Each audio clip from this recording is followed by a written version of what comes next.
पहाड़ारिये रानिये तू मेरे घर आ माता।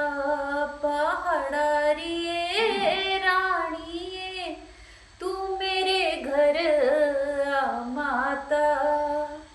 तो जय माता दी दोस्तों, कैसे हो आप सभी। नवरात्रों की हार्दिक हार्दिक शुभकामनाएं आप सभी को।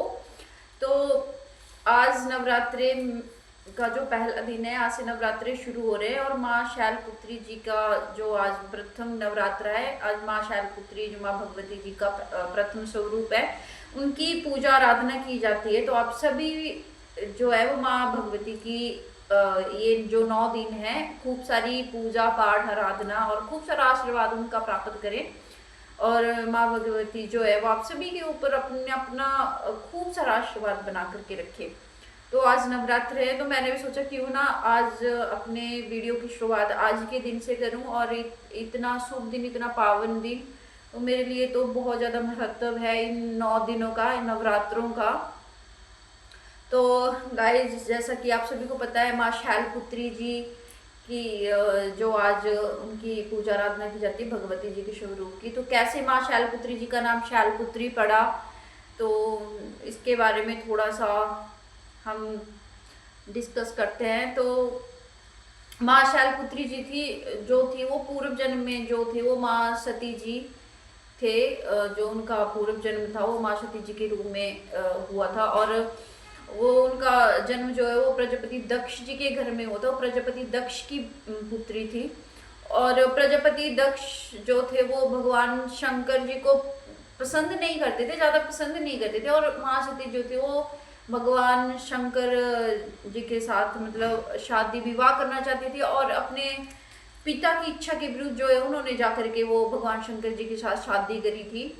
और जब उन्होंने शादी कर ली तो कुछ दिनों बाद जो है वो प्रजापति दक्ष जी ने एक यज्ञ का अनुष्ठान करवाया, बहुत बड़े यज्ञ का अनुष्ठान करवाया, जिसमें जो है उन्होंने सभी देवी देवताओं को बुलाया।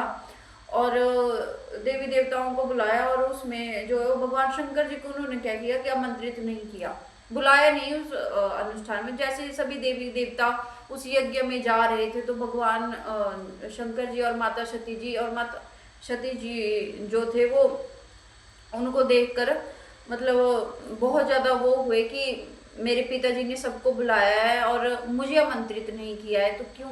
और उन्होंने ये बात जो शंकर भगवान जी से कही कि सभी जा रहे हैं और हमें भी जाना चाहिए, हम और सबको निमंत्रण दिया है और हमें नहीं दिया। तो भगवान शंकर जी ने उनको सांत्वना देते हुए कहा कि हो सकता है कि जो प्रजापति दक्ष है वो हमसे किसी बात को लेकर के रुष्ट हो, तब करके उन्होंने नहीं बुलाया। परंतु माता सती जी इतने हठी थे कि जिद करने लगे भगवान शंकर जी के आगे कि नहीं, मुझे भी जाना है और मैं भी यज्ञ में जाकर के रहूंगी मतलब। और भगवान शंकर जी उनको मना करते रहे, परंतु वो माता सती जी की जिद के आगे वो हार ही गए।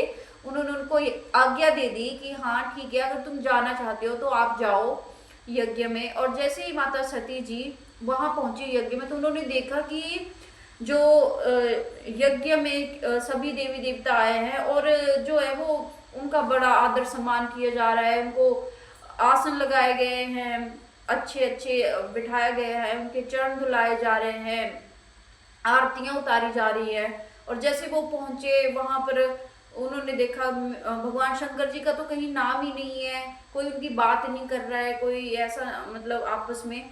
तो जो जब माता सती वहां पहुंची उस यज्ञ में, तो उनसे केवल उनकी माता जी ने बात करी और किसी ने उनके साथ बात नहीं करी। और जैसे ही वो अपने पिता के साथ बात करी तो उन्होंने क्या किया कि राजा दक्ष जी, प्रजापति दक्ष जी थे, उन्होंने भगवान शंकर जी का जो है अपमान करना शुरू कर दिया। वो कटु वचन कहने लगे भगवान शंकर जी के प्रति। और माता सती जी जो थे वो मतलब कि बहुत ज्यादा क्रोधित हो गए उन कटु वचनों को सुनकर, वो सहन नहीं कर पा रहे थे। और वो मन ही मन में सोचने लगे कि मैं एक तो जिद करके यहाँ पे आई हूँ, मेरे को तो वो रोकते भी रहे कि नहीं जाना है, मत जाओ, फिर भी मैं उनकी आज्ञा की अवहेलना करके इस यज्ञ में आई हूँ और मेरे पिता जो है वो इतना अपमान कर रहे, तो मैं कैसे ये चीज सहन करूँ और कैसे कौन सा मुंह लेकर के मैं उनके पास जाऊंगी कि वो मेरे को मना करने के बावजूद मैं वहां गई और वहां पर जो है वो उनका इतना ज्यादा अपमान हुआ। तो उन्होंने सोचा कि उनके पास वापस जाने से अच्छा है कि मैं ये जो यज्ञ हो रहा है, जो योगा अग्नि है यज्ञ की, मैं इसी में अपने आप को भस्म कर लेती हूँ, इसमें समा जाती हूँ। तो उन्होंने जो है वो उस यज्ञ कुंड में, उस अग्नि में वो कूद गए, अपने आप को उन्होंने भस्म कर लिया। और ये जब इस बात का पता जो है भगवान शंकर जी को लगा, तो वो वहां पर पहुंचे और उन्होंने देखा कि माता सती जी है, वो उनका शरीर जो है वो मतलब जला हुआ जो शरीर उन्होंने देखा, तो उसको देखकर वो बहुत ज्यादा विलाप करने लगे, रोने लगे, चीखने चिल्लाने लगे। और उसी अवस्था में जले हुए शरीर को भगवान शंकर जी उठा करके चारों दिशाओं में घूमने लगे, चिल्लाने लगे, तांडव करने लगे। और ये सब देखकर जो देवतागण हैं सभी वो परेशान हो गए, आपस में बातें करने लगे कि कैसे भगवान शंकर जी को शांत किया जाए, क्या किया जा सकता है। तो भगवान विष्णु जी ने तभी मतलब क्या किया कि जो उनका सुदर्शन चक्र था वो उन्होंने छोड़ा, और माता सती जी का जो जला हुआ शरीर था, तो उनके जो है वो उस शरीर के उन्होंने 108 टुकड़े जो है वो अपने सुदर्शन चक्र द्वारा करे। और जो 108 अंग जो उनके शरीर के टुकड़े हुए, 108 अंग जो जहां जहां गिरे माता सती जी के, वहां पर जो है वो महाशक्ति पीठों का निर्माण हुआ, महाशक्ति पीठों की स्थापना हुई। और वहां पर जो है वो उनके भव्य मंदिरों का निर्माण हुआ। जैसे कि हमारे हिमाचल में माता नैना देवी हो गए, ज्वाला जी हो गए, चिंतपूर्णी माता जी हैं, तो वैसे वैसे उनके वहाँ वहाँ शक्तिपीठों का निर्माण हुआ अलग अलग स्थानों पर, अलग अलग जगहों पर।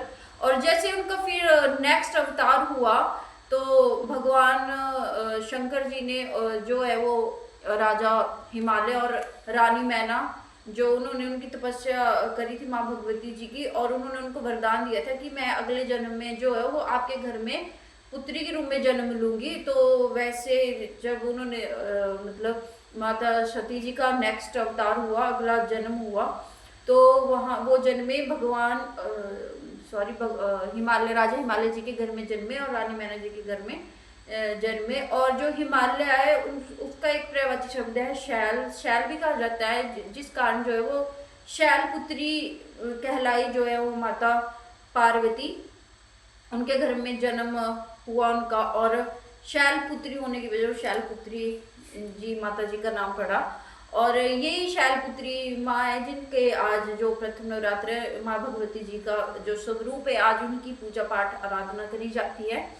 तो माता भगवती ये थी शैलपुत्री जी। नाम क्यों पड़ा, कैसे पड़ा, ये छोटी सी कथा थी। तो और तो आज की वीडियो में इतना सही, और माँ भगवती का आप यूं ही आशीर्वाद प्राप्त करते रहे और ऐसी उनकी पूजा पाठ आराधना करें। ये 9 दिन आप सबके लिए मंगलकारी, आपके जीवन में सुख शांति समृद्धि लाने वाले हो। तो आप सभी को एक बार फिर से मेरी ओर से नवरात्रों की हार्दिक शुभकामनाएं। तो मिलूंगी मैं नेक्स्ट वीडियो में, तब तक के लिए जय माता दी, बाय।